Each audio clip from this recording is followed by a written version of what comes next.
Last time में हम लोग क्या पढ़ रहे थे? पढ़ रहे थे ना, बहुत समय पहले की बात है जब हम लोग फिजिक्स पढ़ा करते थे, है ना?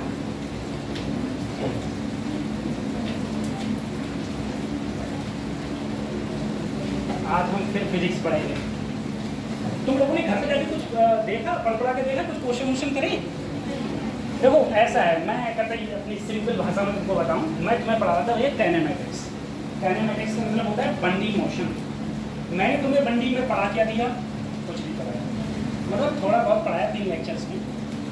मैंने बंडी में जो तुम्हारा रह गया पोर्शन 2 में बता रहा हूँ।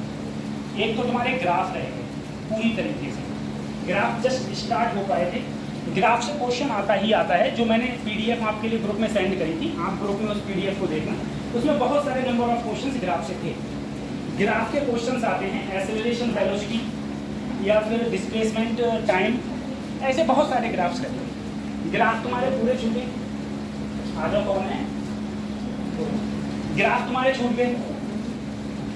ग्राफ के बाद में, ग्राफ के साथ में अब छूट गया तुम्हारा प्रोजेक्टाइल मोशन। प्रोजेक्टाइल मोशन से 101% कोई रोक ही नहीं सकता कि क्वेश्चन नहीं आए। हर साल क्वेश्चन आता है और कतई हलवा क्वेश्चन आता है, और इतना सरल क्वेश्चन आता है कि बस तुम 10-12 फार्मूला याद कर लो और उनमें से ही हम बता देंगे जो बार आवे वो बे बार आता है। सही है, वही वाला आता है ना? ये प्रोजेक्टाइल मोशन। अब हमसे कहा गया तुम पढ़ाओ न्यूटन्स लॉ ऑफ मोशन, इन सबको छोड़ दो। अब हम लोग पढ़ेंगे लोग, ठीक है, हम लोग पढ़ेंगे, नमस्ते, न्यूटन्स लॉ ऑफ मोशन। ठीक है, अब सोचो, अभी तक ऐसा चल रहा है कि तुम्हारा 80% सिलेबस छूट रहा है, 20% कराया रहा है, तो 80% तुम्हारी छूटी चुका है, तभी न्यूटन्स लॉ ऑफ मोशन पे आए। वरना जो स्कूल होते हैं, जहाँ स्कूल में पढ़ाई होती है 2 महीने बाद, 2 महीने तक पढ़ाई हो जाती है, उसके बाद में ये चैप्टर आता है पढ़ने को मिलता है, उससे पहले ये चैप्टर पढ़ने को ही नहीं मिलता है। ठीक है, कोर्स तुम्हारा कवर हो जाएगा।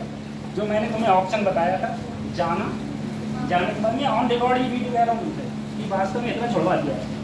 ठीक है, रिकॉर्ड हो रही है वीडियो, नेट पर भी पढ़ जाएगा। और न्यूटन्स लॉ ऑफ मोशन हम लोग स्टार्ट करेंगे। मैं तुमसे कह रहा हूँ वही एक चाल है, जाओ, जाने के बाद में देखो, उसके बाद में जो वीडियो पड़ी हुई है लगातार पड़ी हुई है, लगातार वो देख लो, सही हो जाएगा। चलो देखो, एक चीज़ है, अगर हम लोग न्यूटन्स लॉ ऑफ मोशन की बात करें, ये एक ऐसे साइंटिस्ट थे जो कि हर जगह घुस जाते थे। हम लोगों ने 9th पढ़ा तब भी ये प्रकट हो गए थे, ग्रेविटेशन पढ़ा तब भी प्रकट हो गए थे। ठीक है, हम लोग अगर अभी IIT नीट पढ़ रहे तब भी ये हैं, IIT पढ़ेंगे तब भी ये हैं, हम लोग BSc पढ़ेंगे, फिजिक्स होगी तब भी ये होंगे, ये हर जगह पहुंच जाते थे न्यूटन्स। तो न्यूटन ने क्या किया, मोशन के कुछ नियम दिए। अब उस समय जैसे तुमने कहा ग्रेविटी, भाई जब न्यूटन से पहले क्या दुनिया को नहीं पता था कि ऊपर से कोई चीज़ अगर छोड़ दो तो नीचे गिरती है, पता था, लेकिन ग्रेविटी को कोई बता नहीं पाता। ऐसे ही सबको मोशन के नियम पता थे, लेकिन मोशन के किसी ने नियम नहीं दिए। जब मोशन के किसी ने नियम नहीं दिए तो किसने नियम दिए आके? वो दिए न्यूटन जी ने। तो न्यूटन ने जो नियम दिए उनको ही हम लोग बोलते हैं Newton's law of motion. Newton's law of motion बहुत सरल चैप्टर है, और 2-4 फार्मूलाज हैं, वो सिर्फ फार्मूला याद कर लोगे, 2-4 जो फार्मूला होंगे वो याद कर लोगे, सारा का सारा चैप्टर तुम्हारा ऐसे ही निपट जाएगा, कोई दिक्कत नहीं। सबसे पहले अगर मैं न्यूटन्स लॉ ऑफ मोशन की बात करूँ, इसमें 3 नियम होते हैं न्यूटन ने 3 नियम दिए, फर्स्ट, सेकंड और थर्ड। न्यूटन ने 3 नियम दिए। ठीक है, पहले हम नियम की बात करेंगे, फिर हम फोर्स की बात करेंगे, फिर हम मोमेंटम की बात करेंगे, फिर हम इम्पल्स की बात करेंगे, फिर हम बहुत सारी चीजें इसमें बात करते करते चलेंगे। न्यूटन ने 3 नियम दिए। न्यूटन ने पहला नियम क्या कहा? न्यूटन ने पहला नियम क्या कहा कि मान लो ये मोबाइल अभी रिकॉर्ड कर रहा है और ये ट्राइपॉड पे रखा हुआ है, ये ऐसे ही रखा रहेगा जब तक इस पर कोई बाहरी बल ना लगे, कोई बाहरी फोर्स ना लगे। ठीक है। अब मैं आया, मैंने पकड़ा, उठा के इसे ऐसे रख दिया, बाहरी बल लग गया। अब बहुत तेज हवा आए, बहुत तेज हवा आए, इतनी तेज हवा आए कि इस पर बल लगाए और ये गिर जाए। ठीक है। तो न्यूटन के प्रथम नियम में यानी कि फर्स्ट लॉ ने क्या बोला था, जो हम लोग क्लास 9th में भी पढ़े थे और क्लास 11th में भी पढ़े थे, और हर बच्चा जानता है कि न्यूटन के फर्स्ट लॉ ने कहा अगर कोई बॉडी रेस्ट पे है तो वो हमेशा और हमेशा रेस्ट पे रहेगी, और अगर कोई बॉडी मोशन में है, मोशन मतलब चल रही है, तो वो हमेशा और हमेशा चलती रहेगी जब तक उस पर कोई बाहरी फोर्स ना लगाया जाए, यानी कि जब तक उस पर कोई एक्सटर्नल फोर्स अप्लाई ना हो। सही है। अच्छा चलो ये बात तुमने सही की। अब एक और बताओ, मैंने तो साइकिल चलाई, साइकिल चला के मैंने पेडल मारना बंद कर दिया, अब तो वो तो थोड़ी देर बाद जाकर रुक जाती है, और आप तो कह रहे हो जो वस्तु चल रही है वो हमेशा ही चलती रहेगी। ठीक है। तो साइकिल इसलिए रुक जाती है क्योंकि उस पर घर्षण बल लगता है, फ्रिक्शन फोर्स लगता है, जो कि अपोजिट डायरेक्शन में लगता है, मोशन के चलने के मोशन के अपोजिट डायरेक्शन लगता है, इसलिए मैं जो ये बात कर रहा हूँ मैं वहाँ पर बात कर रहा हूँ जहाँ पर किसी प्रकार का कोई रेजिस्टेंस नहीं लगा है। रेजिस्टेंस कौन कौन से, जैसे एयर रेजिस्टेंस, फ्रिक्शन वाला रेजिस्टेंस, ये कोई रेजिस्टेंस नहीं लगेंगे, हम लोग वहाँ की बात कर रहे हैं। ठीक है। तो सबसे पहले फर्स्ट लॉ में क्या कहा गया कि अगर कोई वस्तु रेस्ट पे है तो रेस्ट पर रहेगी, और अगर मोशन में है तो वो हमेशा कैसी रहेगी, मोशन में रहेगी। ठीक है। दूसरी चीज, पहला नंबर तो ये हो, दूसरी चीज ये है कि जैसे सोचो, मान लो ये मेरे पास कोई बॉडी, बॉडी का मास मान लिया मैंने m, बॉडी का मास मान लिया m, इधर एक फोर्स लग गया F, एक फोर्स लग गया F। ठीक है। इस पर नेट फोर्स कितना लग रहा है, 0। नेट फोर्स क्या लग रहा है, 0। अगर मैं देखूं इस पर F एक्सटर्नल या F नेट, नेट फोर्स जो इस पर लग रहा है, इधर वाला F, इधर वाला F, total F minus F क्या लग गया, 0। तो ये वस्तु क्या हमेशा रुकी रहेगी, हमेशा क्या रहेगी, हमेशा रुकी रहेगी। ठीक है। जैसे मैंने कहा ये अभी तुम्हारा डिजिटल बोर्ड टंगा हुआ है, इस पर टोटल फोर्स 0 लग रहा है इसीलिए रुकी हुई है, टोटल फोर्स क्या लग रहा है, 0, इसीलिए रुकी हुई है। सही है। तो वही है, अगर तुमसे कहा जाए कि न्यूटन के फर्स्ट लॉ में क्या क्या 0 होता है, तो F एक्सटर्नल या फिर F नेट फोर्स क्या होता है तुम्हारा, 0 होता है। यानी कि टोटल बाहरी फोर्स क्या होना चाहिए, 0 होना चाहिए, यानी बाहर द्वारा लगने वाला फोर्स हमेशा और हमेशा 0 होना चाहिए। ये फर्स्ट लॉ में बोला गया। और कुछ बोला गया। अच्छा एक बात और बताओ, जैसे मान लो एक ये कोई ब्लॉक है मेरे पास, जितना फोर्स इधर लगे उतना फोर्स इधर लगे, उतना फोर्स इधर, इतना फोर्स इधर, सभी दिशाओं में मान लो फोर्स बराबर लग रहा है, क्या इस पर नेट फोर्स कितना होगा, 0। क्या ये मोशन के फर्स्ट लॉ को फॉलो कर रहा है, मोशन के फर्स्ट लॉ को फॉलो कर रहा है, कर रहा है। मोशन का फर्स्ट लॉ के अंदर किसी भी बॉडी के ऊपर लगने वाला कुल बल यानी कि टोटल फोर्स कितना होना चाहिए, 0 होना चाहिए, ये फर्स्ट लॉ को फॉलो कर रहा है। अच्छा अब बताओ, क्या अब ये फर्स्ट लॉ को फॉलो कर रहा है, अब भी कर रहा है। क्यों, अरे ऊपर लगने वाला नीचे लगने वाला कैंसिल आउट हो गए, इधर लगने वाला कैंसिल आउट हो गए, भाई अपोजिट डायरेक्शन में लग रहे हैं। कैसे लग रहे हैं, अपोजिट डायरेक्शन में, यानी कि अब भी इस पर नेट फोर्स क्या है, 0। अब भी इस पर अगर नेट फोर्स 0 है, अब भी इस पर नेट फोर्स 0 है, इसका मतलब ये है ये न्यूटन के फर्स्ट लॉ को फॉलो कर रहा है। दूसरी चीज एक चीज याद रखना है इसमें कि इसके अंदर जो एक्सीलरेशन होगा वो हमेशा और हमेशा कितना होगा, 0 होगा, तुरंत हमेशा 0 होगा। कैसे, अगर मैंने कहा अगर कोई बॉडी रेस्ट पे है, रेस्ट का मतलब रुकी हुई है, क्या वो चल रही है, नहीं। अगर नहीं चल रही है तो वो रुकी हुई है, इसका मतलब उसका वेग 0 है। तो अगर वेग 0 है, सब त्वरण का फार्मूला, एक्सेलरेशन का फार्मूला क्या होता है, change in velocity upon time. पहले भी रुकी हुई है और अगर रुकी हुई है तो जब वेलोसिटी ही नहीं है तो एक्सेलरेशन कहाँ से होगा, तो एक्सेलरेशन क्या हो जाएगा, 0 हो जाएगा। अब सर कोई बॉडी मोशन में है, मोशन का मतलब चल रही है, तो मैंने इसमें कहा है फर्स्ट लॉ क्या करता है, अगर कोई बॉडी रुकी हुई है तो रुकी रहेगी और चल रही है तो चलती रहेगी, लेकिन चलेगी कैसे, कांस्टेंट वेलोसिटी। ऐसा नहीं है कभी उसकी वेलोसिटी बढ़ रही है कभी उसकी वेलोसिटी घट रही है ना, चल रही है तो कांस्टेंट वेलोसिटी से चलती रहेगी। सर कहाँ कांस्टेंट वेलोसिटी से चलती रहेगी? तो वो चलती रहेगी स्पेस में। स्पेस में क्या एयर रेजिस्टेंस होता है? नहीं होता। क्या ग्रेविटेशन वाला होता है? नहीं। किसी से अटैच होती है? नहीं। तो वहां पर कोई फोर्स ही नहीं लगता है, तो वो जिस वेलोसिटी से चल रही है उसी वेलोसिटी से चलती रहेगी। सही है। तो कुछ देखो जो नीट में पूछा जाएगा वो क्या है, नीट में क्या ये पूछा जाएगा? कभी नहीं, क्योंकि ये तो 9वीं और 11वीं में हर बालक को पता होता है। सही है। अगर ये वाला पूछा जाता तो जितने 11th में 90% वाले बच्चे हैं ना 12th में, वो सारे नीट निकाल देते, तो तैयारी करने की जरूरत ही नहीं पड़ती। सही है। पूछा जाता है एक तो ये कि नेट फोर्स 0 होता है किसमें?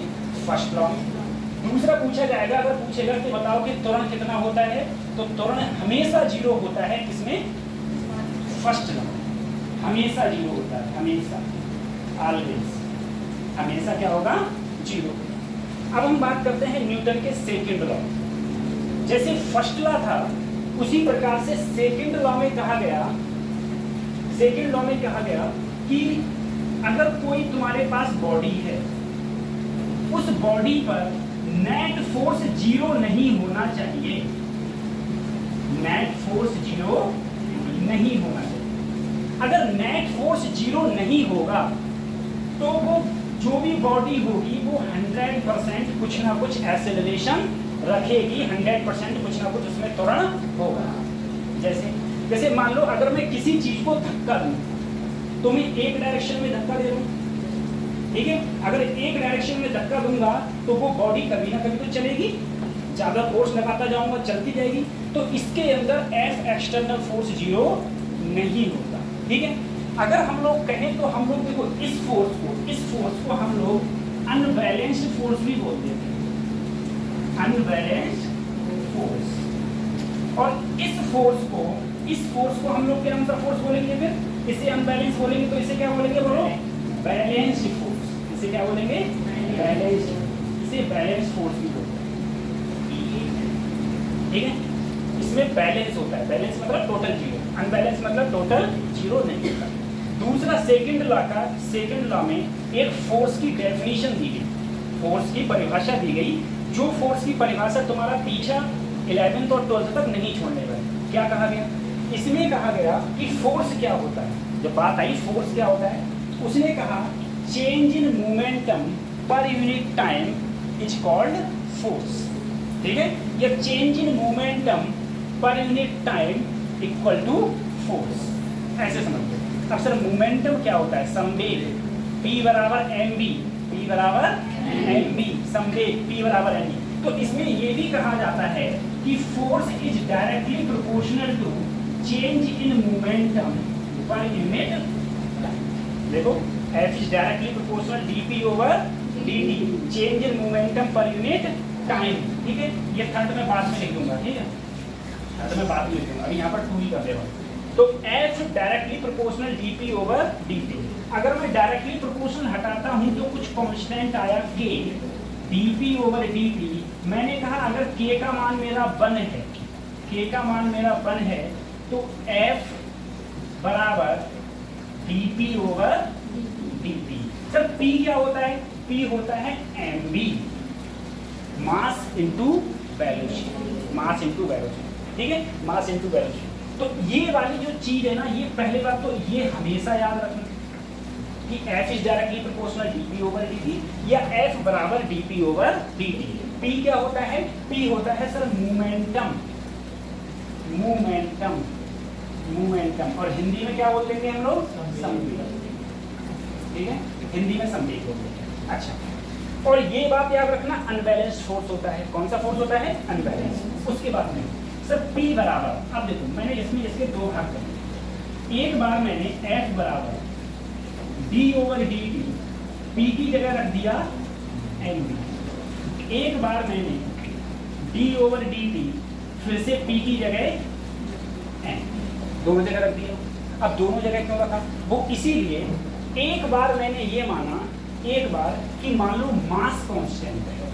मास क्या है? कांस्टेंट। मास कांस्टेंट रहता है, मास कांस्टेंट रहता है। अरे मास कांस्टेंट रहता नहीं रहता है? मास कांस्टेंट रहता है, ठीक है, लेकिन नहीं भी रहता है, वो चीज अलग है जहां नहीं रहता है, ठीक है। अभी तुम मानो हाँ रहता है, ठीक है, नहीं भी रहता है लेकिन वो चीज़ अलग है, ठीक है। क्योंकि मैंने कह दिया हमेशा रहता है, तो कोई विद्वान बाद में कहने लगे कि नहीं रहता है, सही है, इसीलिए वो चीज़ अलग पड़ जाती है। मैंने कहा मान लो मास कांस्टेंट है, मास हमारा कांस्टेंट, अगर मास कांस्टेंट है तो सर कांस्टेंट वाला बाहर आता है, अगर बाहर आएगा तो डीवी ओवर, कोई महानुभाव मुझे बताएगा सर डीवी ओवर डीटी क्या होता है?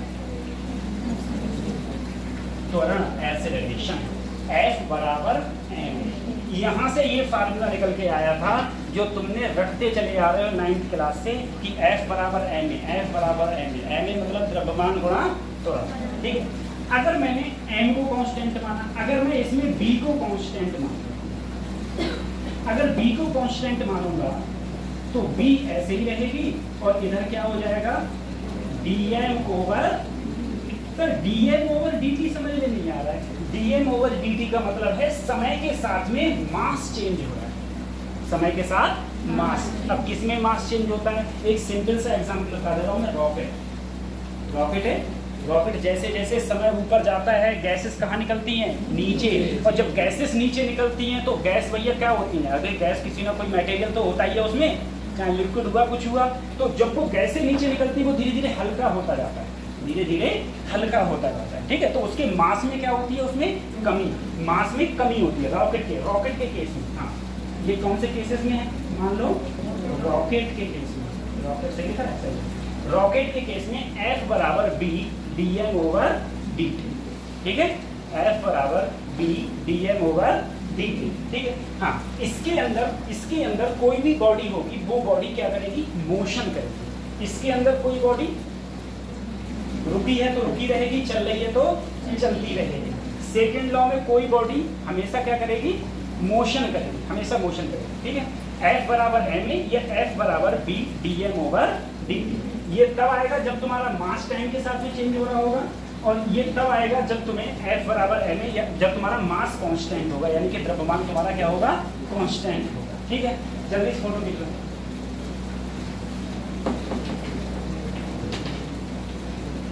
खींच लो, फिर अगले बढ़ जाएं। कोर्स है बहुत, टाइम है कम, लेक्चर है कम,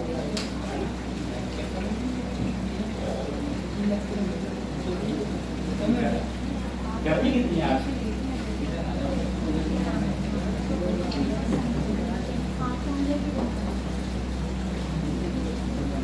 तुम्हारी पानी बोतल कहाँ है? कहाँ है? उसमें जितना ज्यादा वजन हो जाता सर हमारे ना लानी नहीं जाती, पानी लाया करो, पानी बोतल लाया करो, समझे?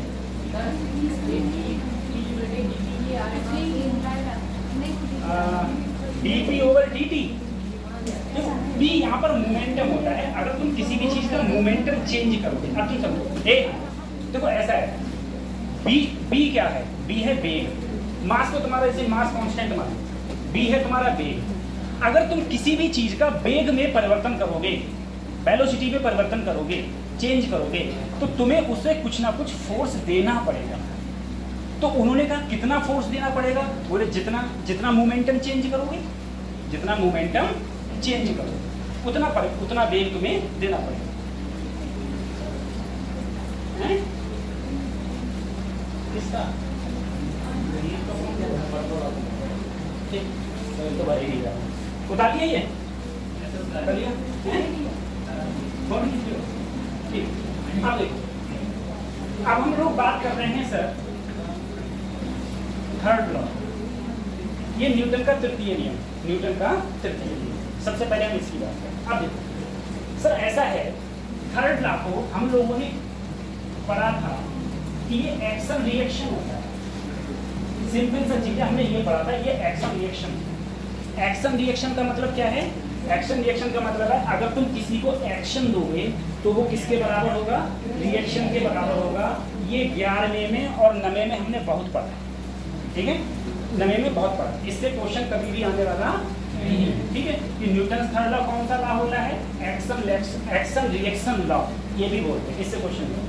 अब देखो क्या है, एक बात तुम कभी भी ध्यान रखो, एक बात दूसरा तुम कभी सोचो, कभी ध्यान लगा के सोचना, जब आपने जितने भी न्यूटन थर्ड लॉ के एग्जाम्पल देखे अपनी किताबों में, जितने भी एग्जाम्पल देखे, सारे एग्जाम्पल में एक चीज क्लियर होती है, बस क्या होता है, बस कुछ नहीं, एक टेबल होती है, एक टेबल होती है और एक टेबल पे क्या रखी होती है, किताब। एक टेबल पे क्या रख देते हैं, किताब। बोले एक टेबल पे किताब रख देते हैं, बोले न्यूटन थर्ड लॉ। सही है। कभी तुमने एक सिंगल एग्जाम्पल ऐसा नहीं देखा होगा कि इंसान को जमीन पर खड़ा कर दिया। इंसान कभी जमीन पर खड़ा नहीं होता न्यूटन थर्ड लॉ में, ठीक है, क्योंकि न्यूटन थर्ड लॉ के कुछ rule and regulations. Newton third law पहले कहता क्या है ये देखो, जैसे मान लो यहाँ पर कोई टेबल है, इस टेबल पर अगर कोई ब्लॉक रखा है, इस ब्लॉक का मास क्या है m, तो नीचे की ओर हमेशा और हमेशा क्या लगेगा mg, हमेशा और हमेशा क्या लगेगा mg।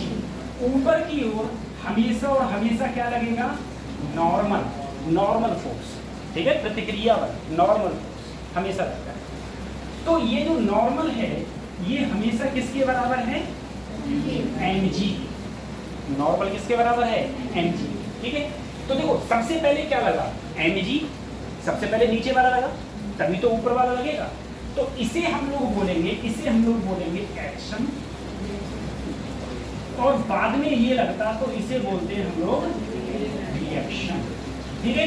चाहे इसे एक्शन फोर्स बोल दो, चाहे उसे रिएक्शन फोर्स बोल दो, n बराबर mg ये। तो यहाँ पर ये न्यूटन थर्ड लॉ इसमें ऐसे लगा, ठीक है। याद रखना ये क्या है, ये तुम्हारी टेबल है, ये टेबल है। अब देखो इसके कुछ रूल्स हैं न्यूटन थर्ड लॉ। क्या रूल्स हैं उनकी बात करते हैं। सबसे पहला रूल ये है कि न्यूटन थर्ड लॉ तभी लगेगा जब टू डिफरेंट बॉडी हो। अगर दो डिफरेंट बॉडी है तभी न्यूटन थर्ड लॉ लगेगा, अदरवाइज न्यूटन थर्ड लॉ। तुम सब बेंच पे बैठे, क्या न्यूटन थर्ड लॉ लग रहा है, लग रहा है, लग रहा है। तुम्हारा वजन एक्शन और टेबल क्या लगा रही है ऊपर की वो रिएक्शन, सब न्यूटन थर्ड लॉ लगेगा, ठीक है वहां पर।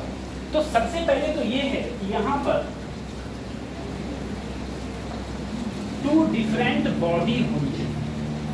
अब सर डिफरेंट बॉडी कैसे, ये तुम कलम देख रहे हो, ये कलम देख रहे हो, इस कलम में प्लास्टिक है, प्लास्टिक है, प्लास्टिक के बहुत सारे क्या होते हैं मॉलिक्यूल्स, मॉलिक्यूल्स हैं। तो मॉलिक्यूल्स भी तो आपस में अटैच्ड हैं, क्या उनमें न्यूटन थर्ड लॉ लग रहा है, नहीं।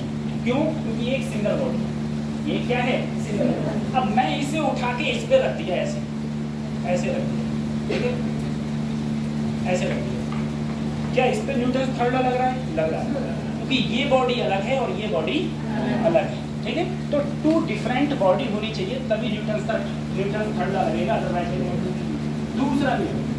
दूसरा नियम ये है कि एक्शन फोर्स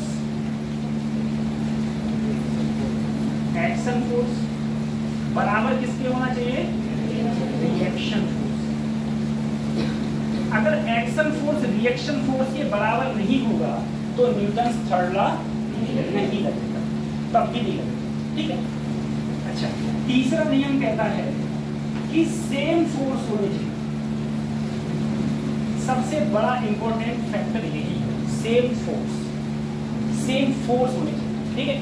अब सर सेम फोर्स कैसे, देखो हमारे जो नेचर है, ठीक है, नेचर ने कुछ फोर्स को आइडेंटिफाई किया, जैसे gravitational force, electromagnetic force, nuclear force, weak force, ठीक है। अगर ये फोर्स सेम होंगे तभी न्यूटन थर्ड लॉ लगेगा, अदरवाइज नहीं लगेगा, सही है। अब इन अगर मैं फोर्स को तुम्हें बताऊंगा तो आधा घंटा बीत जाएगा। आपको क्या करना है, जो आपका HW है, HW ये है कि आपको इन फोर्स के बारे में जानकारी लेके आनी है कल, और फिर इस थर्ड वाले पॉइंट को मैं अच्छे से एक्सप्लेन करूँगा। जैसे ग्रेविटेशनल फोर्स,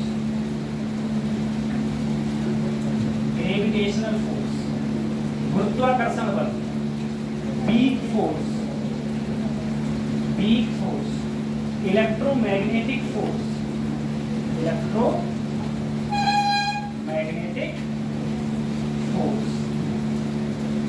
और न्यूक्लियर फोर्स।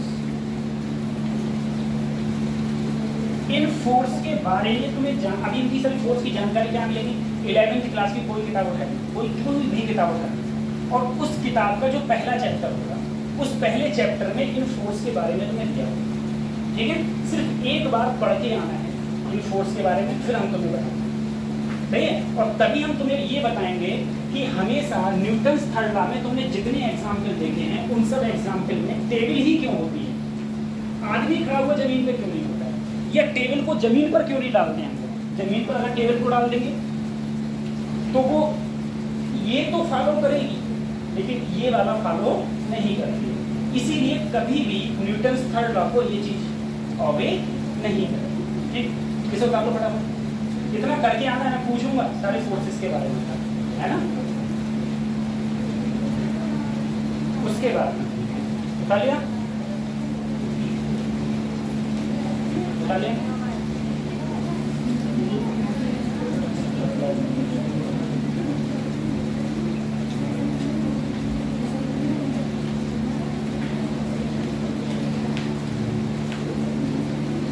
ठीक है,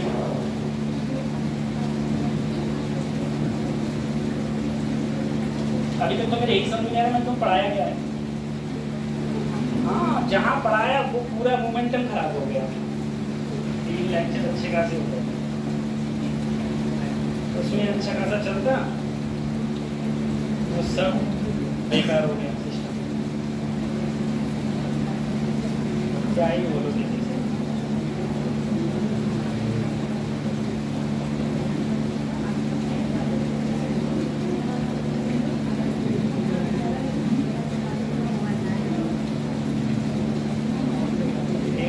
चलो एक देखो, मोमेंटम p, मोमेंटम का फार्मूला क्या होता है, mv। कोई भी मेरे पास बॉडी है, उस बॉडी की अगर वेलोसिटी d है तो उसका मोमेंटम हो जाएगा p बराबर, सिंपल सा, p इक्वल टू क्या हो जाएगा mv। अगर तुमसे इसकी डायमेंशन पूछी जाए बता दोगे डायमेंशन? अरे मास की m होती है और वेलोसिटी की l p माइनस, हो गया। अच्छा, अगर तुमसे मात्रक पूछा जाए, यूनिट पूछी जाए, यूनिट क्या होगी, किलोग्राम मीटर पर सेकेंड, किलोग्राम मीटर पर सेकेंड, ठीक है। ये तुम्हारा मोमेंटम है। मोमेंटम के बाद में अच्छा फोर्स का तो मैंने अभी तुम्हें बताया ही ना, change in momentum per unit time, ठीक है, dp ओवर dt। इस चीज में अब इसी चीज में एक चीज और ध्यान रखना, मान लो एक तरफ मेरा मोमेंटम है और एक तरफ मेरा टाइम है, ठीक है, ग्राफ है, एक तरफ मोमेंटम एक तरफ टाइम है। मैंने कोई ग्राफ बनाया, वो ग्राफ मान लो मेरा ऐसे जा रहा है, इस टाइप से जा रहा है, ठीक है। तो अगर इस ग्राफ का कभी तुमसे स्लोप पूछा जाए तो स्लोप का मतलब क्या होता है, स्लोप का मतलब ढाल, और ढाल कैसे निकालते हैं, किसी भी पॉइंट पर अगर तुम्हें यहाँ निकालना है तो इसको छूती हुई एक स्पर्श रेखा डालो, टेंजेंट डालो, टेंजेंट। अगर इसको स्पर्श करती हुई एक टेंजेंट डालोगे, वो टेंजेंट जहाँ छुएगी वही एंगल तुम्हारा क्या कहलाएगा, स्लोप कहलाएगा, ठीक है, स्लोप। और स्लोप जो होता है उसका जो फार्मूला होता है, स्लोप को m से डिनोट करते हैं, या फिर इसे क्या बोल सकते हैं हम लोग, tan थीटा, ठीक है, tan थीटा बोल सकते हैं। अब देखो सर, इसमें tan थीटा क्या होगा, tan थीटा क्या होता है, लंब बटे आधार, परपेंडिकुलर अपॉन बेस। तो देखो परपेंडिकुलर क्या है, p, क्या है p, बेस आधार कितना है, आधार इधर क्या है t, ठीक है। तो हम ये भी कह सकते हैं अगर मैं छोटा लूंगा तो dp ओवर dt, यानी कि जो इसका ये स्लोप है, किसका स्लोप, मोमेंटम और टाइम का, मोमेंटम और टाइम का जो ये स्लोप है वो क्या दिखाता है, फोर्स दिखाता है। क्या दिखाता है यहाँ पर देखो, dp ओवर dt क्या है, फोर्स है, dp ओवर dt फोर्स है। तो यहाँ पर जो स्लोप है यानी कि tan थीटा है, tan थीटा मोमेंटम और टाइम में क्या है, dp ओवर dt, और dp ओवर dt क्या दिखाएगा, फोर्स। फोर्स मतलब क्या दिखाएगा, स्लोप दिखाएगा, फोर्स मतलब स्लोप दिखाएगा, फोर्स मतलब स्लोप दिखाएगा। ठीक है, ऐसे याद होना चाहिए हर बच्चे को। करो फिर आगे बढ़े। अच्छा, फोर्स की यूनिट क्या होती है? न्यूटन। न्यूटन होती है ना? अच्छा सही, फोर्स की यूनिट होती है न्यूटन। बता लिया?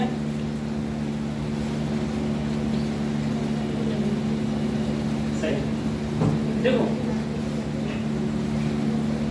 सब फोर्स है, फोर्स की जो यूनिट होती है, इस पर बात अभी हम करें। फोर्स की यूनिट होती है तुम्हारी, ठीक है, सिंपल सा फार्मूला है, फोर्स की यूनिट न्यूटन। सर F बराबर होता है हमारा ma, ठीक है। अच्छा अब देखो, m का मतलब क्या है? द्रव्यमान। a का मतलब क्या है? त्वरण। a का मतलब क्या है? त्वरण, ठीक है।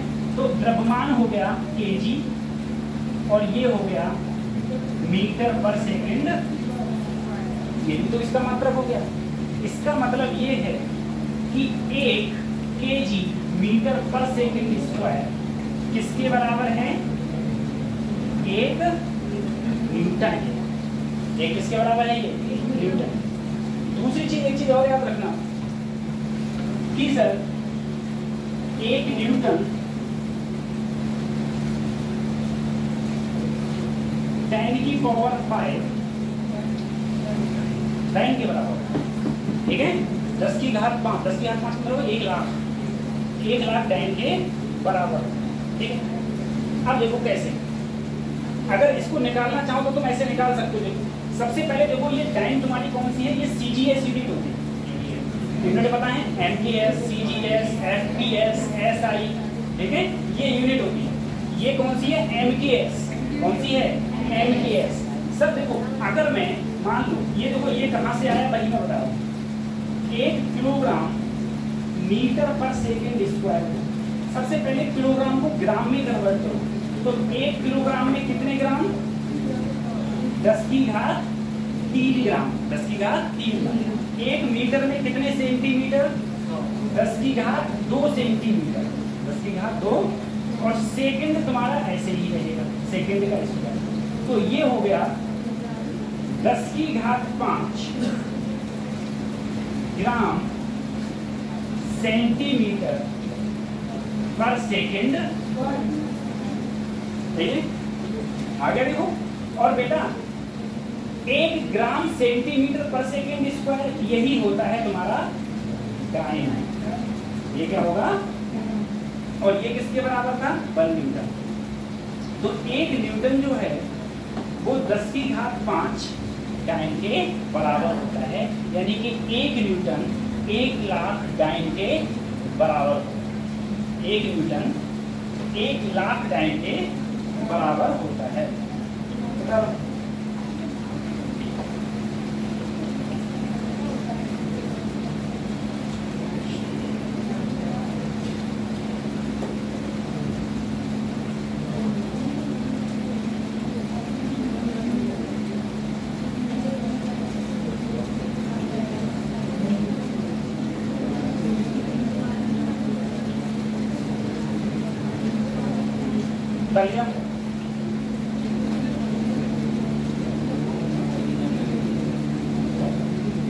गर्मी लग रही है?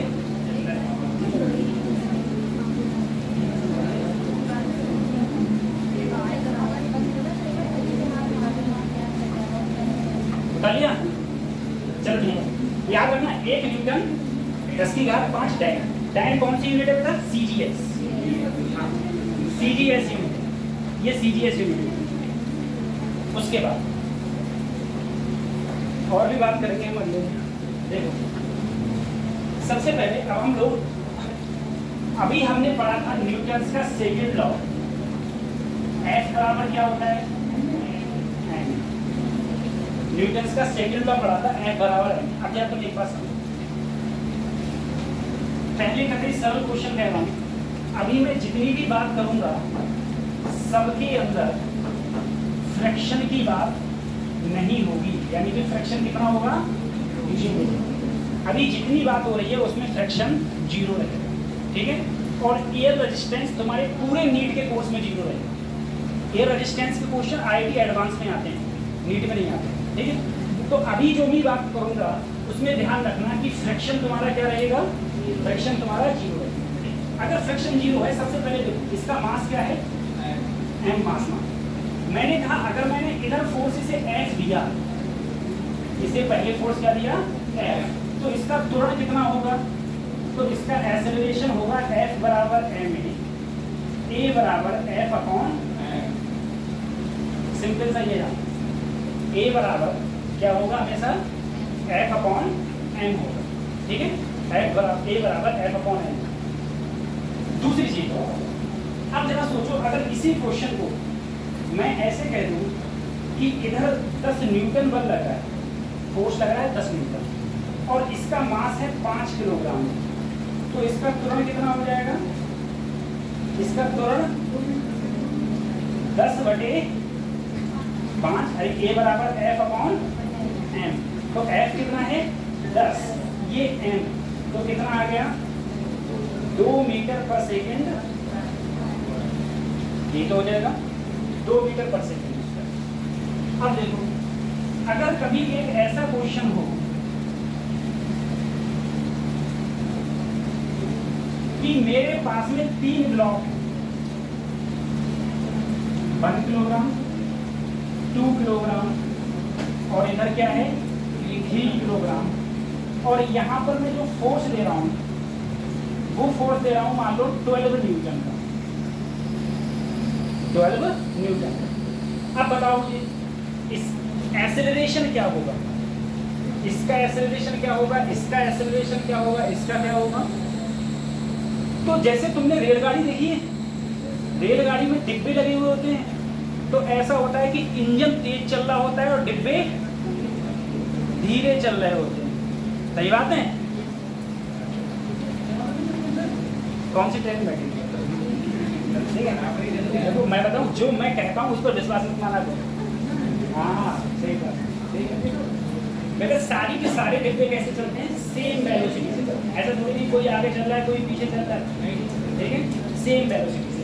इसका मतलब ये है जितना एक्सेलरेशन इसका होगा उतना ही इसका, उतना ही। अब तुम देखो सर जी कितना एक्सेलरेशन होगा, तो एक्सेलरेशन के लिए क्या करना, फोर्स, फोर्स कितना है 12, मास कितना है, तो तीनों को जोड़ दो, 3 और 2 5 और 1 6। अरे इतने को जो खींच रहा है, फिर से क्या आ गया सर 2 मीटर पर सेकेंड, सही है। अरे इसमें क्या है, ये तो हम कर ही देते हैं, ठीक है। ये कभी सरल क्वेश्चन है, कभी सरल क्वेश्चन है, ठीक है। अगर ऐसे में 4 और जोड़ दूं तब भी कोई दिक्कत नहीं है, 4 और जोड़ दूं तब भी कोई दिक्कत नहीं, कोई दिक्कत थोड़ी नहीं है, सही। उसके बाद में देखो, हाँ अब सोचो कि सर 2 डिब्बे थे, एक डिब्बा 2 किलोग्राम, एक डिब्बा 1 किलोग्राम। एक जो फोर्स लग रहा है ना, वो फोर्स लग रहा है इधर F बराबर लग रहा है बच्चों 10 न्यूटन, और ये एंगल मान लूं मैं, एंगल मान लिया मैंने 60 डिग्री, कितना मान लिया 60, ठीक है। अब मुझे बताओ अब एक्सेलरेशन कितना होगा, अब एक्सेलरेशन कितना होगा, अब एक्सेलरेशन कितना होगा, एक बार फोटो खींचना इसका।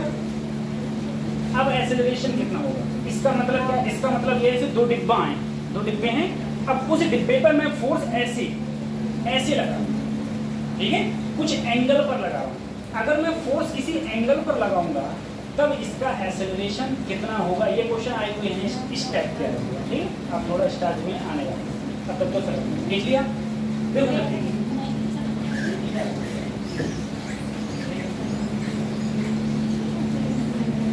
देखो एक बात हमेशा याद रखना, हमेशा याद रखना, कोई भी ब्लॉक हुआ, कोई भी ब्लॉक हुआ, कोई भी ब्लॉक, ठीक है, या कोई भी चीज, कोई भी ब्लॉक या कोई भी चीज, कोई ब्लॉक हमेशा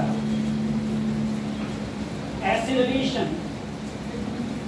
ठीक है,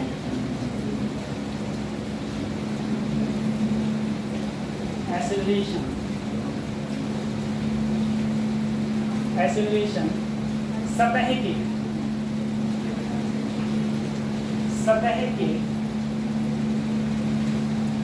पैरेलल फोर्स के कारण होता है।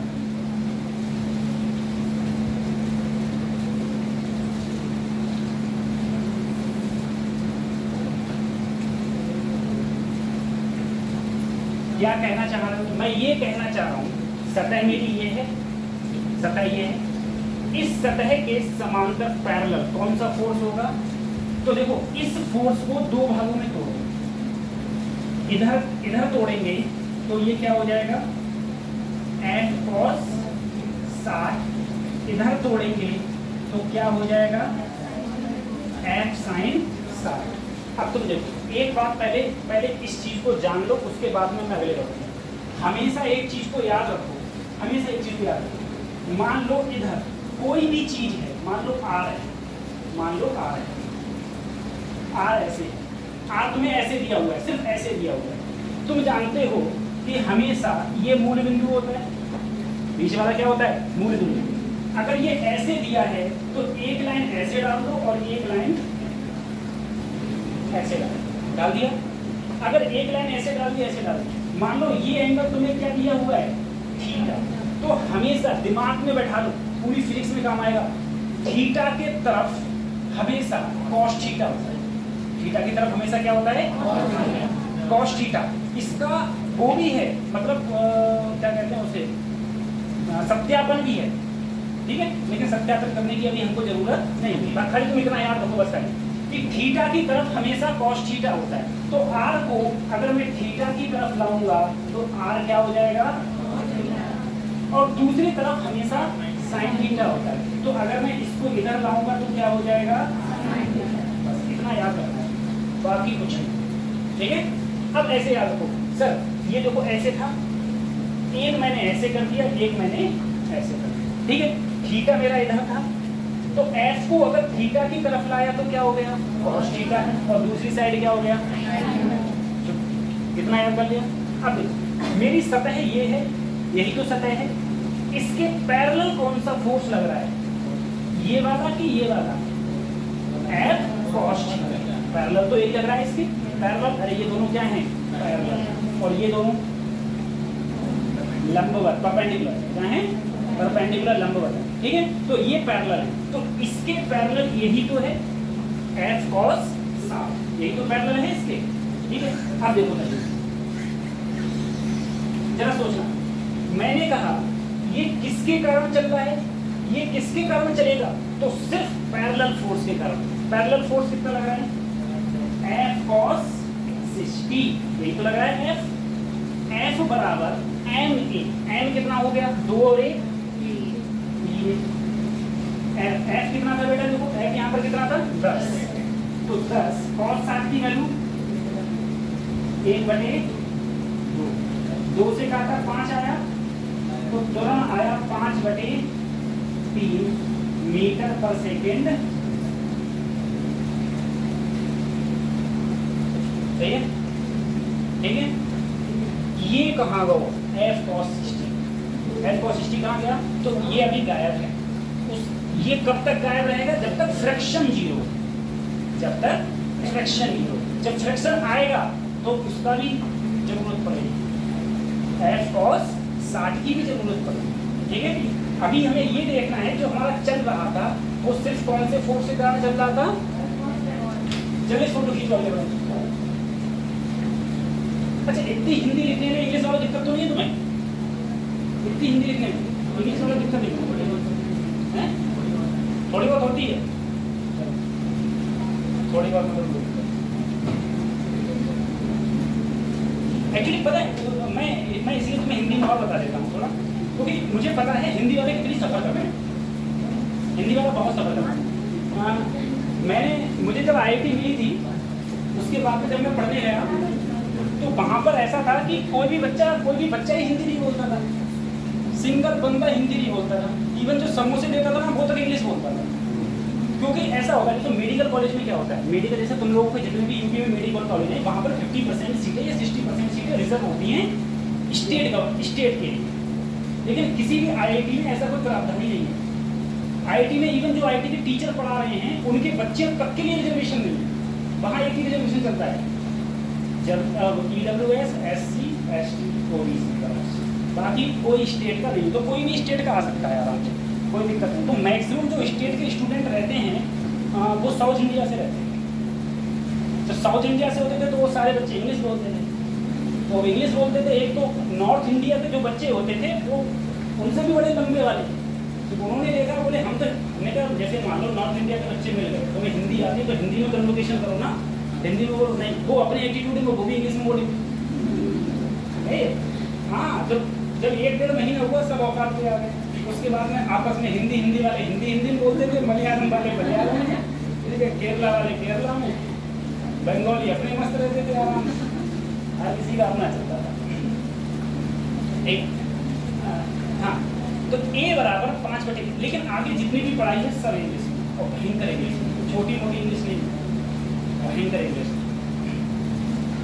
A बराबर 5/3 मीटर, ये हो गया ठीक है। अब एक क्वेश्चन हम लोग देखते हैं, ऐसा अंशु सर मोटिवेट तो बहुत करते होंगे तुम्हें, बहुत मोटिवेट करते हैं। अच्छा है, चलो वो टीचर बढ़िया तो मुझसे भी है, वो मुझको भी पता है और मैं बोल भी चुका क्लास में। देखो सर जी, एक क्वेश्चन जरा तुम समझना, मान लो यहाँ पर सोचो बेटा, 2 किलोग्राम, 1.5 किलोग्राम और 0.5 किलोग्राम। ये मैंने तुमसे कहा अगर इधर तुम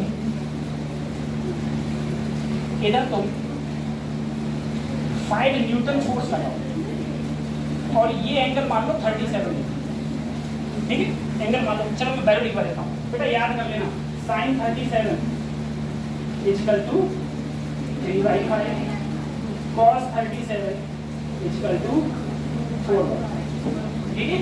ये वैल्यू याद करेंगे, sin 37 की 3/5 होती है, cos 37 की 4/5 होती है, याद करेंगे। अब तुम बताओ इसका एक्सेलरेशन कितना होगा, त्वरण कितना हो जाएगा इसका, जल्दी सोचो। तो सर जी क्या करूं, मुझे बताओ। इस फोर्स को 2 भागों में डिवाइड करो, एक इधर आया, एक इधर आया, इधर क्या आ जाएगा 5 cos 37 और इधर 5। क्या मुझे इस फोर्स से कोई मतलब है? नहीं, सिर्फ मुझे इस फोर्स से मतलब है। ये फोर्स कितना हो जाएगा 5, cos 37 की वैल्यू 4/, सिर्फ कितना बल बचा 4 न्यूटन, कितना बचा। अब सब त्वरण निकाल दो, एक्सेलरेशन क्या होगा, तो फोर्स क्या हो गया 4, फोर्स 4 हो गया। अब देखो सर मास कितना है, A बराबर F/m होता है, A बराबर क्या होता है F/m, F कितना है 4। तो यहाँ देखो इनको जोड़ोगे तो कितना आ जाएगा 5, ठीक है। तो एक्सेलरेशन कितना आया 0.8 मीटर पर सेकेंड, ठीक है, कितना आया 0. अरे सर समझ में नहीं आया। अरे मुझे बताओ ये तीनों ब्लॉक कौन से फोर्स के कारण चल रहे होंगे, इस सतह के समांतर, सतह के पैरेलल कौन सा फोर्स लगा है 5 cos, बोलो 5 cos। तो तुम जानते हो F बराबर m, m क्या, m में इन तीनों को जोड़ो, इन तीनों को जोड़ो, m तो कितना आएगा 5, F बराबर m इंटू a, 4 आ रहा है। अच्छा ये 2 और 2 4 हो गया, 4 हो जाएगा तो फिर 1 हो जाएगा। लो A बराबर 4/4, अब सही है, यहाँ पर भी 4 हो जाएगा, ठीक, यहाँ 4 हो जाएगा, यहाँ 4 हो जाएगा, ठीक है। तो तुम ऐसे, अरे cos 37 की वैल्यू रख दो, तो यहाँ 4 बचेगा और यहाँ भी क्या है 4, 4 से 4 कट गया, तुम्हारा आंसर आ जाएगा, ठीक है।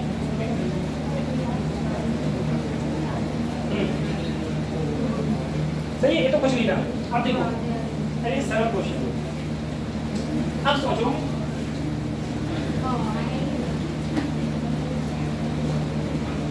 टेंशन,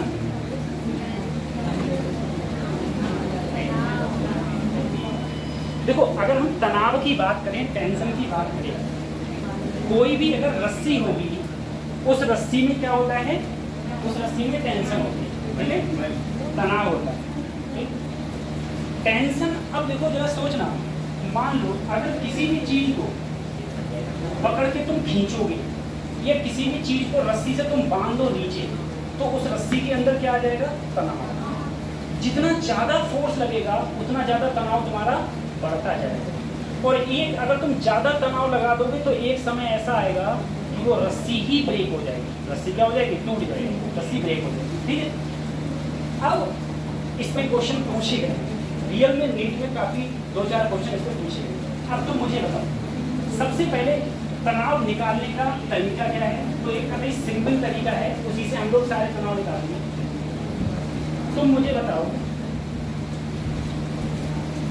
ये रस्सी है, इधर मैंने खींचा 10 न्यूटन से, ये भी 5 किलोग्राम का है और ये कितने का है, ये भी 5 किलोग्राम का है, सही है।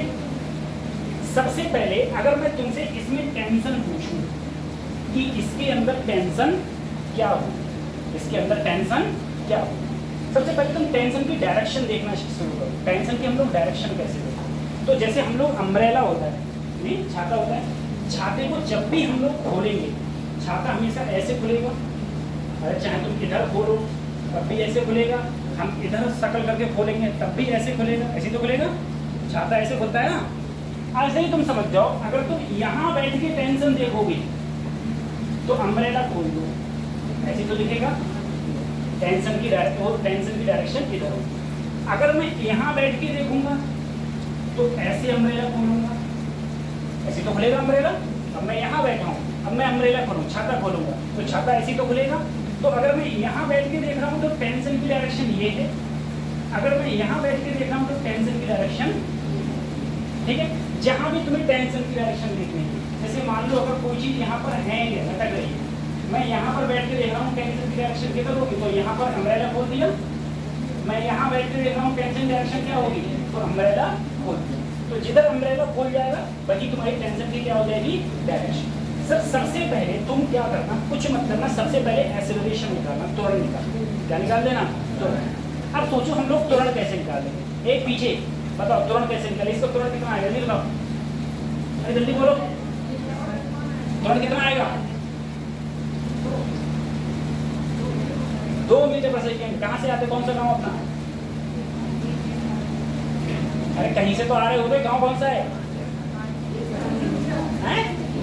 बीसलपुर, डेली आते हो और तब भी नहीं पढ़ रहे हो, ठीक है। तुम बताओ तीनों, आदर्शवादी सही है। एक्सेलरेशन कितना हो जाएगा इसका, अरे सभी 10/5 और 5, ठीक है। तुम कुछ मत करना,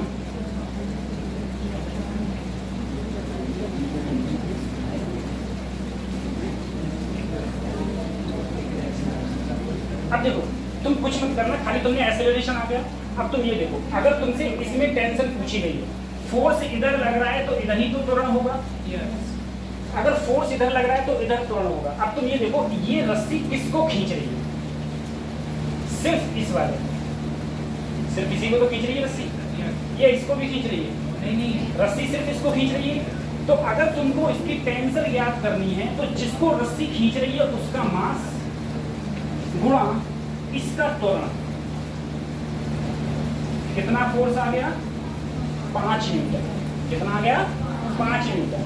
देखो एक चीज और देखो, जैसे मान लो 1 किलोग्राम, 2 किलोग्राम, 3 किलोग्राम, इधर फोर्स लगा 18 न्यूटन का, कितना लगा, 18। मैंने तुमसे टेंशन पूछी T1, T2, T1, T2 पूछ लिए, तो सबसे पहले क्या निकालो, एक्सेलरेशन। कुछ मत करो, सबसे पहले क्या निकालो, एक्सेलरेशन। सर अगर मैंने एक्सेलरेशन निकाला, एक्सेलरेशन कैसे निकाला, फोर्स फोर्स कितना लग रहा है 18। मास जोड़ दो 3 2 5 और 1 6। जब 3 आ गया तुरंत अब मुझे क्या निकालना है, मान लो पहले मुझे P1 निकालना है। सबसे पहले ये देखो P1 वाली रस्सी किसे खींच रही है, सिर्फ एक को। सिर्फ किसको खींच रही है, सिर्फ एक को खींच रही है। ये वाली रस्सी किसे खींच रही है, क्योंकि ये इधर चल रहा है, जिधर फोर्स लग रहा है उधर तो चलेगा। अगर एक को खींचेगी तो एक मास क्या हो गया, एक गुणा त्वरण। त्वरण कितना है, तो आंसर क्या आ गया 3 न्यूटन। 3 टेंशन भी फोर्स ही होता है, ठीक है। अब मुझे बताओ T2 में कैसे निकालूंगा, फिर से बताओ भी सब T2 कैसे निकालूंगा, नहीं हाँ T2 कैसे निकालेंगे बताओ। 2 किलोग्राम गुणा 3, नहीं तुम तीनों बताओ, देखियो देखो बेटा T2 किसे खींच रहा है, T2 इसको भी खींच रहा है और इसको भी खींच रहा है, दोनों को खींच रहा है T2 तो दोनों को खींच रहा है ना, इसको भी इसको, तो दोनों मास जोड़ दो, 2 और 1 3 और त्वरण कितना है 3, तो कितना हो गया 9। ये तुम्हारा आंसर है, ठीक है, ये आंसर हो गया। तो इस टाइप से क्वेश्चन रहेगा। तो तुम अब मैं बेटा इसमें अगर 2-4 और जोड़ दूं तब भी कोई दिक्कत, 2-4 जोड़ दूं तब भी कोई दिक्कत नहीं है, ठीक है। अच्छा नहीं बना रहा है सर, एक बार बैक कर दीजिए। बैक अभी कर देंगे।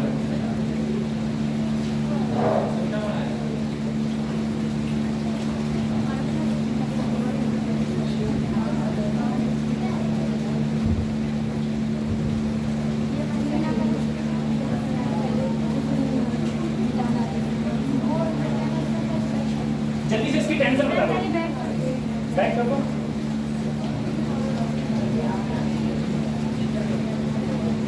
बढ़िया, जल्दी से इसकी टेंशन बता दो, कौन सा है टेंशन उठा बताएं, बैक कर दो।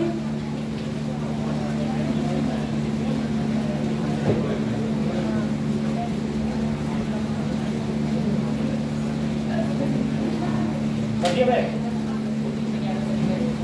इसकी मुझे टेंशन बता दो, जैसे टी का मान बता दो, मुझे कुछ नहीं चाहिए, सिर्फ मुझे टी चाहिए बस। ये क्वेश्चन कर दो, मुझे सिर्फ टी चाहिए।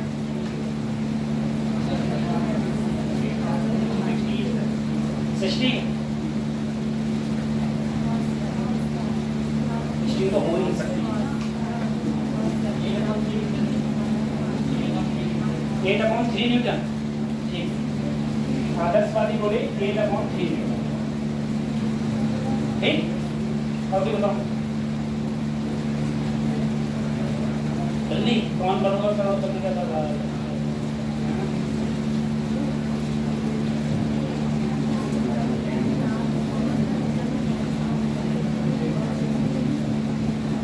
चलो आप आ गए, आपकी अपनी नहीं आई, आपकी अपनी कहाँ रह गई, वो नहीं आई, जल्दी से करो, इसे रखता रहूँगा।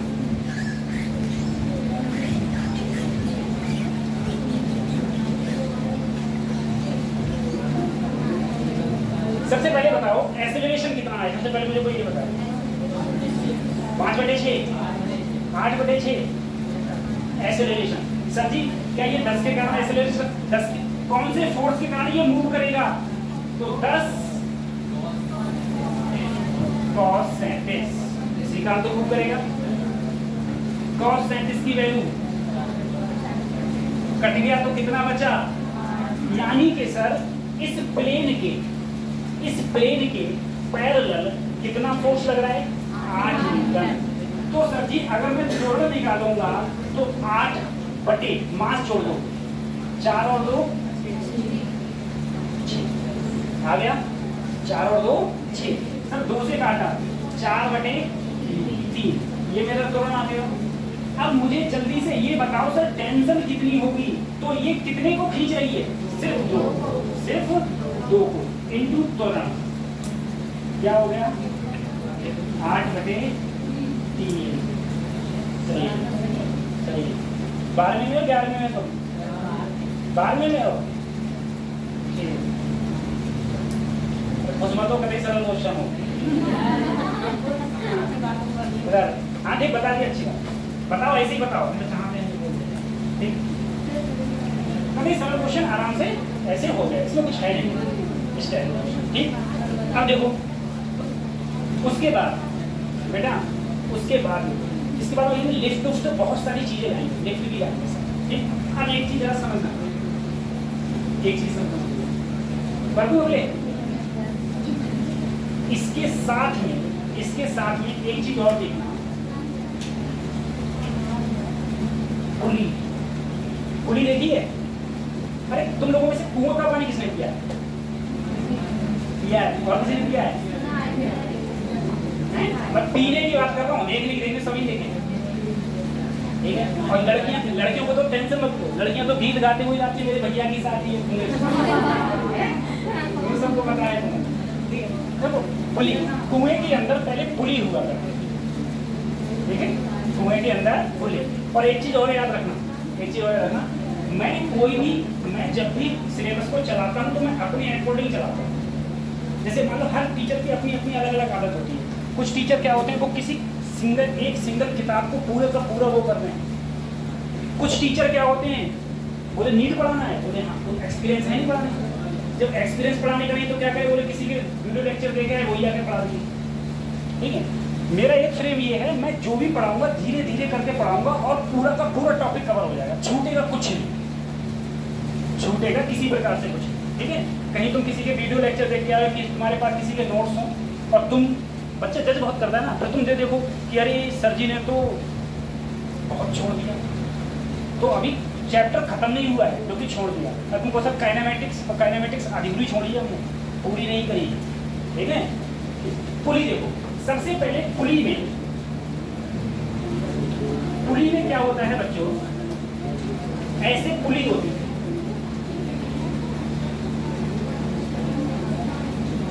ये होती है पुली, ऐसे रस्सी खींचते हैं। लेकिन राजस्थान में जाओ कभी तो अभी पानी पीने को तुम्हें इसी का मिलेगा, कुएं का। राजस्थान में जाओ कभी घूमने के लिए, जैसलमेर मेरे साइड में जाना, तो वहां पर तुम्हें आज भी पानी कुएं का ही पीने को मिलेगा। या तो तुम बिस्लरी लो, वो भी 40 रुपए की, क्योंकि वहाँ 20 वाली 40 हो जाती है ना। ये तो ऐसे तुम्हारा पुली होती है। अब कुछ चीजें याद रखना, पहली चीज, तुम्हारे कोर्स में कभी ये क्वेश्चन नहीं आएगा नीट में कि पुली फ्रैक्शनलेस नहीं है, आएगा ही नहीं। क्यों नहीं आएगा? क्योंकि अगर ये क्वेश्चन आ गया तो सवाल बहुत बड़ा हो जाएगा, और सवाल बड़ा हो गया तो वो 1 मिनट में सॉल्व हो नहीं पाएगा। और नीट कभी ऐसा क्वेश्चन डाटा है, तुमने जब टाइम ही एक क्वेश्चन को 1 मिनट का दिया है तो क्वेश्चन भी तो 1 मिनट में सॉल्व होना चाहिए, तो इसीलिए ये नहीं आता है। एडवांस की बात अलग है, उसमें पूछ लेते हैं, छोड़ो। सर सबसे पहले ये तुम्हारी जो पुली होगी वो क्या मानी जाएगी? फ्रैक्शनलेस। क्या पुली मानी जाएगी? फ्रैक्शनलेस, यानी कि फ्रैक्शन नहीं।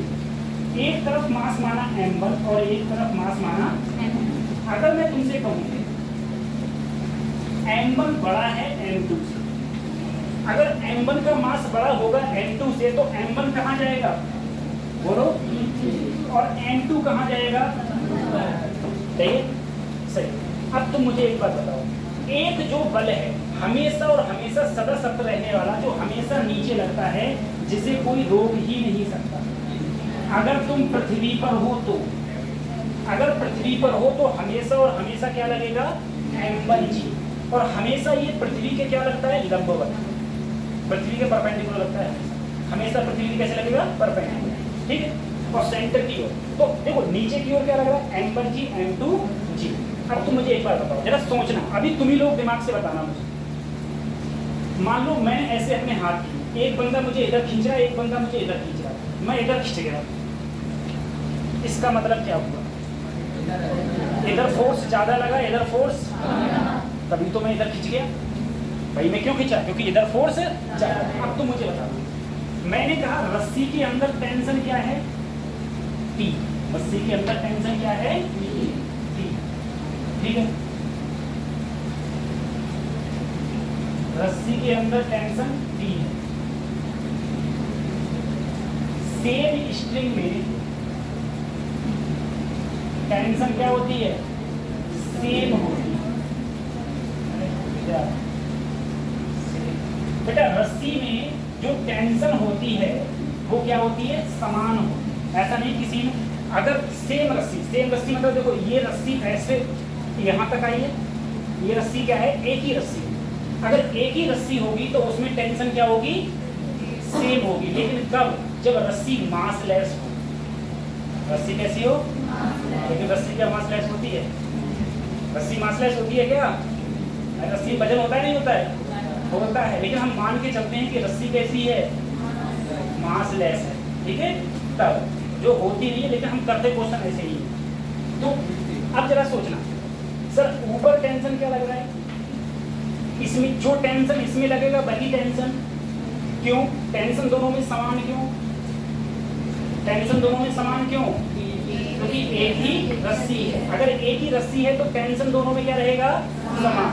अब तुम बताओ, ये बजरीला था, ये हल्का है, M1 ज्यादा M2, तो ये नीचे जाएगा, ये मुझे बताओ कोई चीज उधर क्यों जाती है, क्योंकि उधर बल क्या होता है, ज्यादा। अब यहाँ दो बल लग रहे हैं, एक लग रहा है नीचे की ओर M1G, ऊपर की ओर T, ऊपर की ओर T, यहाँ ऊपर की ओर T, नीचे की ओर, ये नीचे जा रहा है। नीचे जाने का मतलब ये है कि M1G ज्यादा और T कम, बराबर M1 नहीं समझना। एक बात सोचो, कहीं मैंने कहा जरा ध्यान लगाना, इधर मुझे कोई खींच रहा है 50 न्यूटन से और इधर खींच रहा है 20 न्यूटन से, मैं किधर जाऊंगा,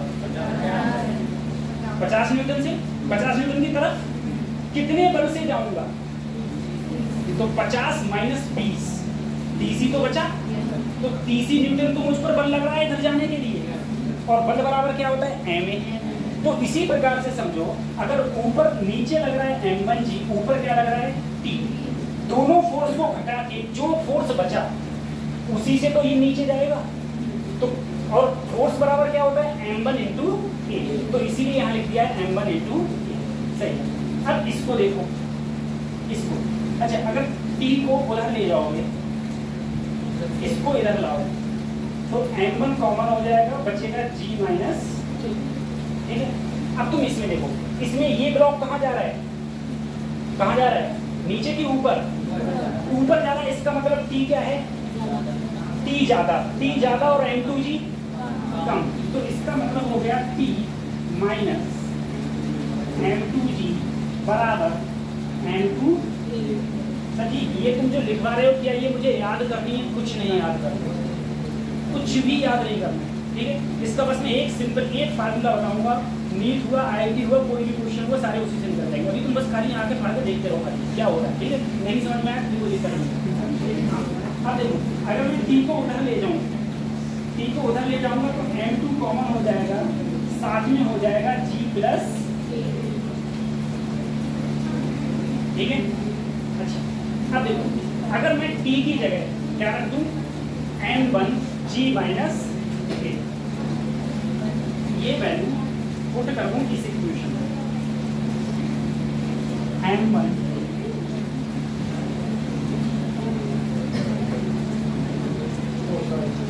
M2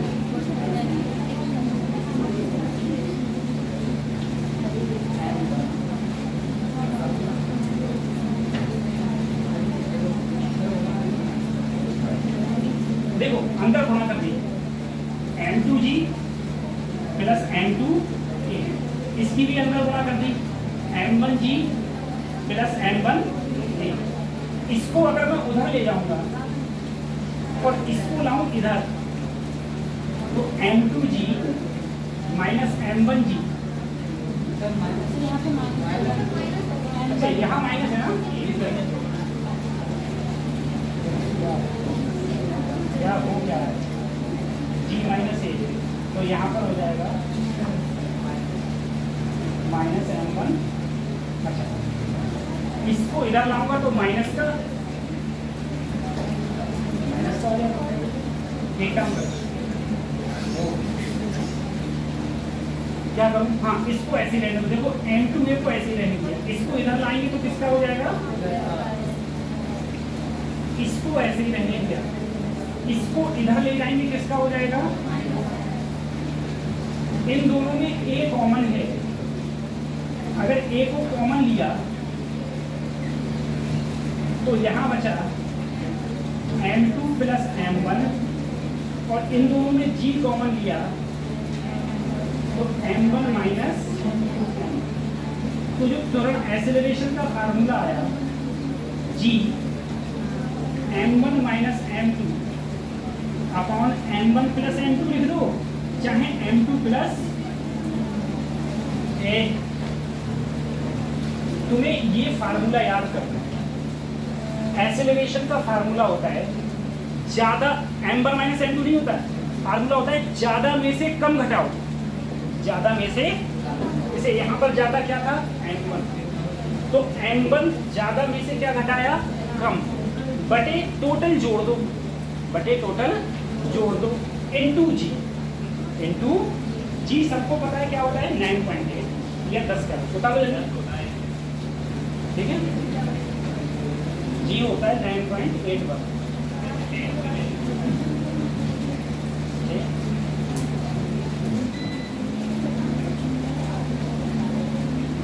चलिए आप चारों दे दिया, समझ में आ रहा है? कटे से बताओ, पर इतने ऊपर से निकल रहा है, इतने ऊपर से, है ना? अगले बैठा करो, अगले पहले आ जाया करो, अगले बैठ जाया करो, ठीक है? हाँ।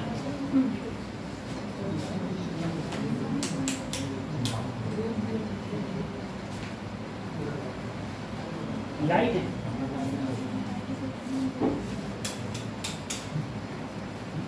सही। आप लोग का अवंती लाइन पहला ईयर है? कौन सा स्कूल है आपका? राम लोहाई में फर्स्ट ईयर है, बीएससी सेकेंड ईयर। आप लगते तो 5वीं छठे के बच्चे हो, उनको एडमिशन किसने दे दिया?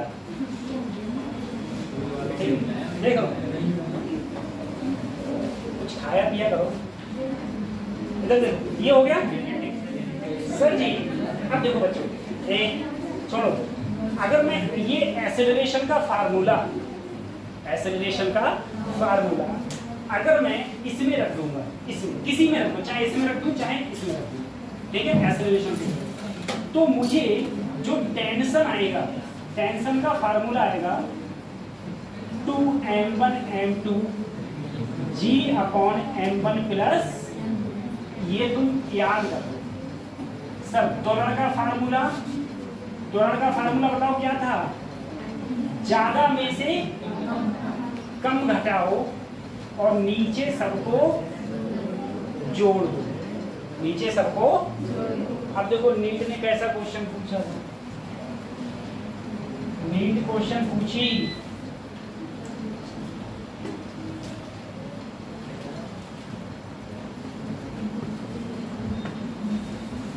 इस टाइप से क्वेश्चन पूछे, इसका त्वरण बताओ, त्वरण अगर इनको ऐसे पकड़ के छोड़ दिया जाए, ठीक है, रेस्ट से अगर इन्हें छोड़ दिया जाए तो इसका एक्सेलरेशन क्या होगा? ये कहाँ जाएगा, ये कहाँ जाएगा, क्यों? ये हल्का है, ठीक है, तो एक्सेलरेशन क्या होगा जल्दी बोलो? ज्यादा में से कम घटाओ, ज्यादा में से, और नीचे दोनों को, आंसर क्या आ गया? जी बटे 3, ये ऑप्शन में, ठीक है, ये ऑप्शन में था, ये नीट ने पूछा था क्वेश्चन। अगर इसका तुमसे टेंशन पूछता कि इस रस्सी में तनाव कितना होगा, इस रस्सी में तनाव कितना होगा, तो तनाव कैसे निकालते सर? तो 2 दोनों मासों का गुणा कर दो इनटू जी बटे दोनों को जोड़ दो, तो क्या आया? 4g बटे 3 न्यूटन, 4g बटे 3, तब मेरा ये है, सही है, तब मेरा आंसर आएगा 4g बटे 3 न्यूटन, ये आंसर है, ठीक है। ये क्वेश्चन ऐसे नीट में पूछा था। उसके बाद हो गया, फोटो खींचिए जल्दी से, अगले बढ़े।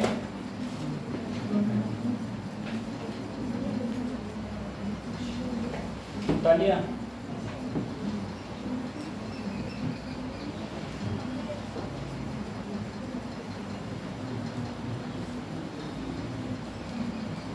मेहनत करते रहो तो ये सफलता मिलेगी। जितनी मेहनत करोगे उतना पढ़ो इस उम्र में। और इस समय तो तुम्हारा दिमाग पता है सबसे ज़्यादा, मैं पता है सबसे ज़्यादा तुम अंशु से पूछना, वो बताएंगे तुम्हें अच्छे से एक्सप्लेन करेंगे। लेकिन ऐसे टाइम पे पूछना जब क्लास खत्म होने में 10 मिनट। अगर तुमने पहले पूछ लिया तो पूरा क्लास उसी में निकल जाएगा।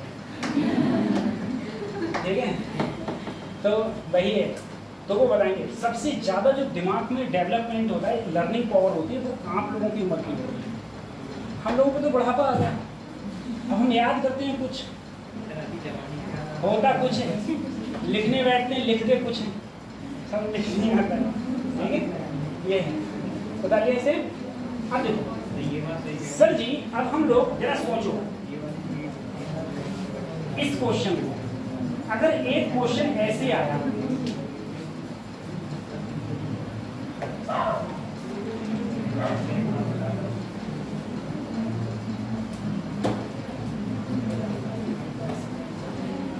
मुझे बताओ कौन सा नीचे जाएगा कौन सा ऊपर? तो इधर कितने हैं? 3 और 2 और इधर, तो ये जाता है, ये कहाँ जाएगा? नीचे, और ये ऊपर। सही है, कोई दिक्कत ही नहीं। सही। अब मुझे बताओ त्वरण कितना होगा? तो त्वरण निकालने के लिए क्या करते हैं? ज्यादा में से कम घटाओ। तो ज्यादा क्या है, कम क्या है? कम क्या है? 5। क्योंकि बेटा इधर कितना है? 6 और इधर कितना है? 5। एक तरफ 6 लटका है, एक तरफ 5 लटका है। तो ज्यादा में से कम घटाओ, गुणा जी करके दोनों को, आंसर कितना आया? G/11 मीटर पर सेकेंड। सही है, ये आ गया आंसर G/11 मीटर। सब तनाव क्या होगा? टेंशन। टेंशन क्या होगी? टेंशन। तो टेंशन में क्या होती है? 2 गुणा, दोनों को जोड़ दो तो 6 गुणा 5G। देखो एक 6 है और एक क्या है? दोनों 5, दोनों को जोड़ के 5 बटे दोनों को जोड़ दो 6 प्लस 6 पंजे 30 दूनी 60/11। क्या ये टेंशन होगी सर? यही तो टेंशन होगी, ये टेंशन। सही है, ये टेंशन। टेंशन का फार्मूला क्या लग जाएगा? तो 2 m1 m2, m1 मतलब एक तरफ का मास, m2 मतलब दूसरी तरफ का मास। तो m1 m2 G/m1 plus m2। ठीक है, सीधा फार्मूला वही वाला फार्मूला लगाया मैंने टेंशन वाला। 2m1 m2 G/m1 प्लस, वो बात अलग है सर, वो बात अलग है। m1 की जगह अभी क्या है इसमें? 6, m2 की जगह कितना है? 3 और 2। सही है। अब तुम बता एक और सर, तुम बोले थे समान रस्सी में समान टेंशन होती है, यानी कि जितनी टेंशन इस रस्सी में है, इस रस्सी में उतना ही इधर होगा। क्या ये वाली रस्सी और ये वाली रस्सी समान है? क्या ये वाली रस्सी और ये वाली रस्सी समान है? अलग अलग। देखो ये रस्सी तो पूरी एक ही है, तो टूट गई तो रस्सी क्या हो गई? अलग। टूट गई तो क्या हो गई? अलग। तो अलग होके ये दूसरी रस्सी, तो इसके अंदर टेंशन जो होगी वही इसके अंदर होगी, लेकिन इसके अंदर टेंशन ही अलग होगी, इसके अंदर टेंशन अलग होगी। अब सर टेंशन इसके अंदर अलग होगी, ठीक है, इतना बता लिया है। बताएं इसके अंदर टेंशन क्या होगी? इसी के अंदर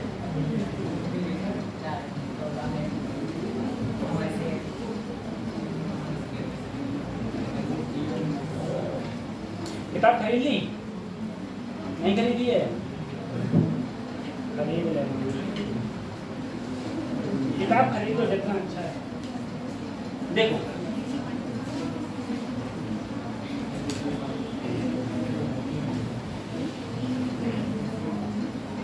हाँ,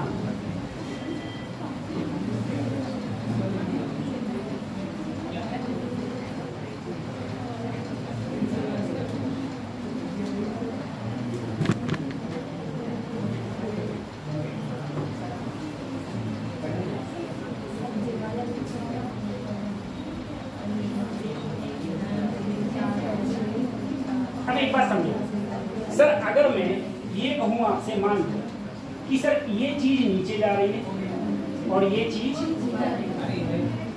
सही है। तो अगर मैं इसमें त्वरण का फार्मूला देखूं, त्वरण का एसेलरेशन, तो क्या होगा, ये नीचे जा रही है यानी कि इसमें वजन ज्यादा और इसमें वजन। अब इसमें वजन, इसका कुल वजन कितना हुआ, m2 प्लस, मैंने कहा ज्यादा में से क्या घटाओ, कम। तो कम क्या है,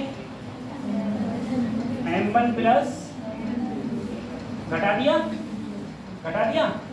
गुणा बटे, गुणा जी बटे सारे मास जोड़ दो, m1 m2 m3, ये हो गया। त्वरण क्या होता है, एक तरफ के मास ज्यादा में से क्या घटाओ, कम।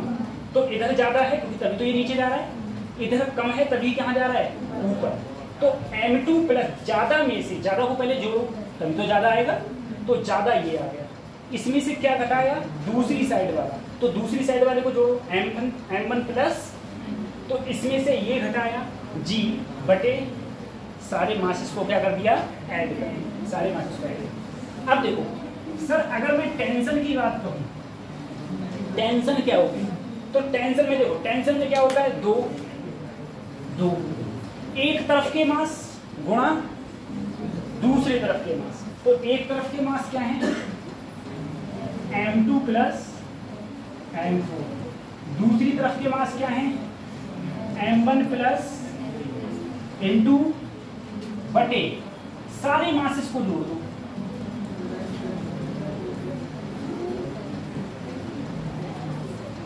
सारे मासेस को देखो, एक तरफ के मास को जोड़ा, एक तरफ के मास जोड़ो क्या आएंगे, m2 प्लस m, दूसरी तरफ के मास क्या आएंगे, m1 प्लस m3। तो दो गुणा एक तरफ के मास गुणा दूसरे तरफ के मास, g बटे सारे मासेस को जोड़ दिया। अब देखो बस एक क्वेश्चन और देखो, अब देखो ये, अगर मैं T1 निकालूं, क्या निकालूं, मुझे सबसे पहले बताओ T1 वाली रस्सी किसे खींच रही है, सिर्फ M3 को, सिर्फ। और सर जी ये M3 वाला नीचे लगा रहा होगा M3G, नीचे क्या लगा रहा होगा, भैया M3 वाला नीचे क्या लगा रहा होगा, M3, सही। अब तो मुझे बताना, ये वाली जो चीज है M3 वो ऊपर जा रहा है नीचे, M3 कहाँ जा रहा है, ऊपर। क्यों जा रहा है, क्योंकि यहाँ पर जो इस रस्सी में जो तनाव लग रहा है T1 वो ज्यादा होगा इससे, तभी तो ऊपर जा रहा है। नीचे कब जाता, जब ये वाला ज्यादा होता इससे। तो अगर मैं सिर्फ इतने में देखूं, इतने में, तो इतने में मैं, तुम बोले सर जी ऊपर जा रहा है, यानी कि T1 माइनस, बोलो M3 बराबर इन दोनों को घटा के जो बल बचा उसी से तो ऊपर जा रहा है। तो बल बराबर क्या हो जाएगा, M, यही तो हो गया। अगर मैं तनाव देखूं T1, इसको उधर ले जाऊं तो M3 इधर है, M3 इधर है, M3 कॉमन हो गया तो क्या बचा, G प्लस, सही है सर, नहीं पल्ले पड़ा। अच्छा इसमें बताओ M4 कहाँ जा रहा है, नीचे, ठीक है, M4 नीचे जा रहा है। बोले सर जी ये तो हमेशा लगता है नीचे की ओर, M4 इंटू, ये हमेशा लगता है नीचे की ओर, हमेशा क्या लगता है बेटा, Mg तो हमेशा नीचे की ओर लगता है, Mg नीचे की ओर। अब मुझे बताओ ये नीचे इसलिए जा रहा है क्योंकि M4G ज्यादा है किससे, तो इसका मतलब ये हो गया सर M4G में से क्या घटाऊं, T2, अरे ये ज्यादा है ये कम है, तो ज्यादा में से कम घटाया और जो बचा उसी से तो अगले जा रहा है, M4 इंटू A। अगर मैं T2 को उधर ले जाऊं, T2 को उधर ले जाऊंगा तो इधर माइनस का उधर जाके इसे इधर लाऊंगा तो प्लस का इधर आके क्या हो जाएगा, तो यहाँ बचेगा G माइनस, यानी कि T2 बराबर M4G माइनस। तो इस कहानी से हमें क्या शिक्षा मिली, इस कहानी से हमें ये शिक्षा मिली सर कि अगर कोई चीज ऊपर जाएगी, कहाँ जाएगी, तो तनाव जो होगा, तनाव टेंशन जो होगी अगर ऊपर जाएगी तो टेंशन होगी, उसका मास गुणा G प्लस सही है। अगर सर यहाँ पर एक और लटका होता तो जो अगर टेंशन लेते तो दोनों मास लेते, यानी कि वो बार तनाव देखते हैं हम, वो रस्सी देखते हैं कि रस्सी कितने मास को खींच रही है। अभी यहाँ पर रस्सी सिर्फ कितने मास को खींच रही है, एक को, तो यहाँ पर सिर्फ मैंने M3 लिया था। क्या लिया था, M3।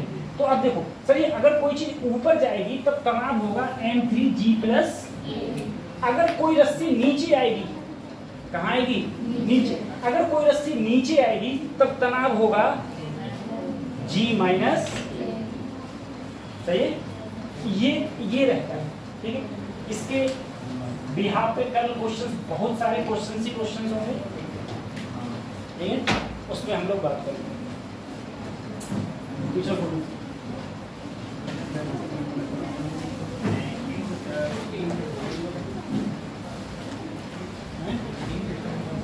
3 मिनट बताया तो हम क्या करते हैं, हो गया सही।